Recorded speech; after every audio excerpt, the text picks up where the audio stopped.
বলদা TV Bangla channel থেকে আপনাদেরকে স্বাগত। এখন আপনাদের শিরোনাম জানিয়ে দিই।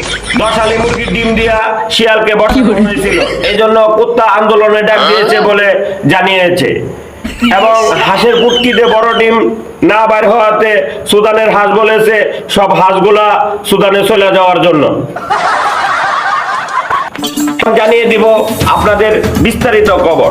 10 আলি মুরগির ডিম দিয়া শিয়ালকে বসানো হয়েছিল। এই ডিম থেকে বাচ্চা বাইরে শিয়ালকে খাওয়া শুরু করে দিছে। এক কথায় মুরগির কাছে শিয়াল জিম্মিদার হয়ে গেছে। রাত্রের বেলা শিয়ালকে কুত্তা না পাওয়াতে এখন তারা গণ আন্দোলনে ডাক দিয়েছে। কুত্তা বলতেছে যে আমাদের শিয়াল আমরা রাত্রের বেলা পাই না, তাদের সাথে আমাদের ঝগড়া বিবাদ হয় না, এজন্য তারা আন্দোলন করবে বলে জানিয়ে দিয়েছে কুত্তার সভাপতি কালা কুত্তা। এবং হাঁসের ফুটকিতে বড় বড় ডিম বের, এরপরেও জনগণের মন ভরে না, তারা যায় দোকানদারে বলে যে আমাদের আরো বড় বড় ডিম দাও। এদিক দিয়ে হাঁসের ফুটকি ফাইটা যাইতেছে, এজন্য হাঁসকে সুদানের হাঁস বলেছে তোমরা চলে আসো, তোমাদের ফুটকি শিলাই দেওয়া হবে, এখান থেকে আর কোনো বড় ডিম বাইর হইব না। এই নিয়ে একটা তর্ক বিতর্ক হাঁসের মধ্যে চলতেছে।